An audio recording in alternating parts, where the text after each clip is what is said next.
আমরা হলে সাধারণ শিক্ষার্থী। আমরা বাড়িতে যাওয়ার চেষ্টা করছিলাম, শাহবাগ মোড়ে আমাদেরকে আটকায়া ইচ্ছামতো বেধড়ক মাইর দিছে, ব্যাগ মোবাইল সব রাইখে দিছে। যখনই বললাম ৭১ হলে বলার সাথে সাথে তারা আমার উপরে অ্যাটাক করা আরম্ভ করলো। বেদর আঘাত করতেছিল, মারতেছিল, আমার চশমা নিচে পড়ে গেছিলো, আমার চোখের দুই দিকে থাপ্পড় দিয়েছে, যার কারণে আমি কিছু দেখতে পাচ্ছিলাম না। তখন এক পুলিশকে আমি জড়িয়ে ধরেছিলাম, বলছিলাম যে ভাই আমাকে প্লিজ বাঁচান। তখন এক পুলিশ আমাকে বলছে ভাই আপনি এদিকে দৌড় দেন।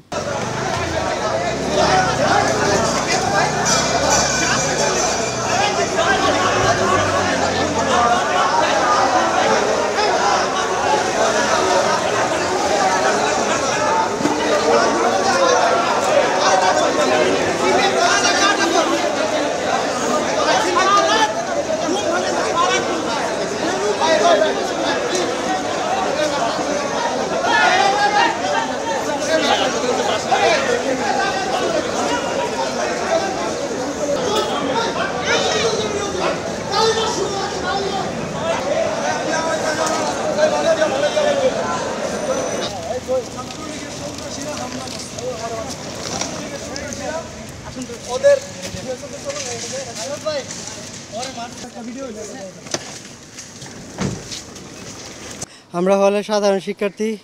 আমরা বাড়িতে যাওয়ার চেষ্টা করছিলাম, শাহবাগ মোড়ে আমাদেরকে আটকায়া ইচ্ছামতো বেধড়ক মাইর দিছে, ব্যাগ মোবাইল সব রাইখে দিছে।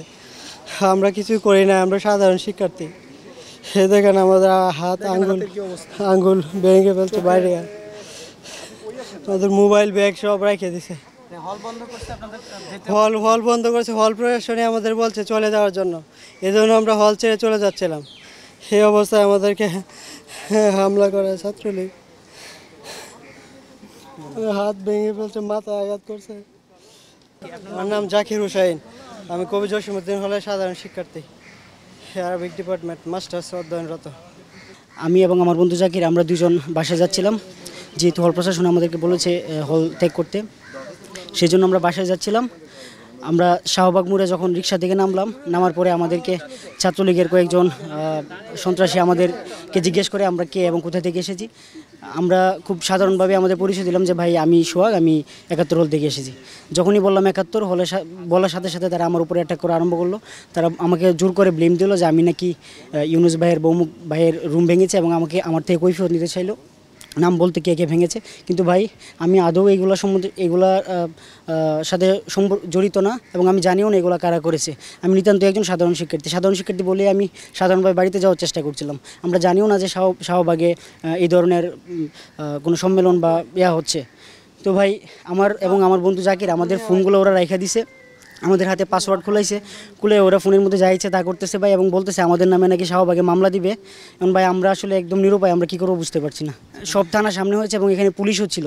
তো আমাকে যখন ভাই বেদর আঘাত করতেছিল, মারতেছিল, আমার চশমা নিচে পড়ে গেছিলো, আমার চোখের দুই দিকে থাপ্পড় দিয়েছে, যার কারণে আমি কিছু দেখতে পাচ্ছিলাম না। তখন এক পুলিশকে আমি জড়িয়ে ধরেছিলাম, বলছিলাম যে ভাই আমাকে প্লিজ বাঁচান। তখন এক পুলিশ আমাকে বলছে ভাই আপনি এদিকে দৌড় দেন। তখন আমি দৌড় দিয়ে এক রিক্সাওয়ালারকে বললাম যে ভাই আমার একটু আগে দেন। তখন রিক্সার উপরে উঠে আমি এখানে চলে আসলাম। ভাই আমি নিরুপায়, ভাই আমাদের ফোনগুলো রেখে দিয়েছে, ভাই জানি না ওরা কী করতেছে।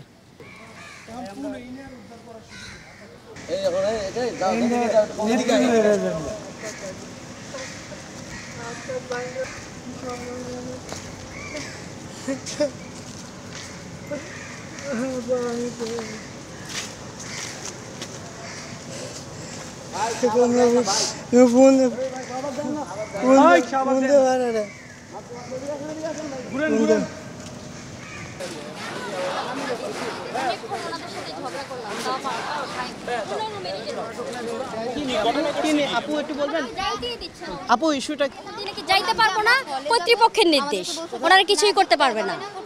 ওই যে ওই রুটটাতে রোকে হলের সামনে আমরা আমাদের হলে যাচ্ছি শামসুন্নাহার হলে, ওনারা আমাদেরকে যাইতে দেবে না কোনোভাবেই না। জিজ্ঞেস করলাম কেন, বলতেছে কর্তৃপক্ষের নির্দেশ, ওনাদের কিছু করার নাই, ওনারা ওনাদের অস্ত্রসজ্জ নিয়ে দাঁড়াই আছে, আমাদেরকে যাইতেই দিবে না ওই দিক থেকে পুলিশ বাহিনী। আমরা আমাদের এখানে কিছুক্ষণ ছিলাম, আমরা এখন আমাদের হলের উদ্দেশ্যে যাওয়ার জন্য অনেকেই গিয়েছিল, বাট ওইখানে গিয়ে আমাদেরকে আটকানো হচ্ছে যে আমাদের নাকি আমাদের হলে এখন যাওয়া যাবে না। তাহলে আমরা কই যাব? আমাদের হলে যদি আমরা না যাইতে পারি, হল তো আমাদের বাড়িঘর, তাই না? আমাদের নাকি বিকল্প পথ ইউজ করতে হবে, আর দূর দিয়ে কোথায় যেতে হবে। আমরা সোজা পথ না গিয়ে তাহলে আমরা কেন অন্য দিক দিয়ে যাব? আমাদের এটাই ক্যাম্পাসে আমরা কথা। কেন যেতে পারবো না? পুলিশরা আমাদের কেন বাধা দেবে? এটা তো আমাদের ক্যাম্পাস। এখন তো দিনের বেলা, কেন এখন- আমরা যেতে পারবো না? এখন তারা হচ্ছে তাদের একজন সৈনিক নাকি জানি না, যাই হোক ওনাকে আমাদের সাথে পাঠানো হচ্ছে যে আমাদেরকে রেখে আসবে আর কি।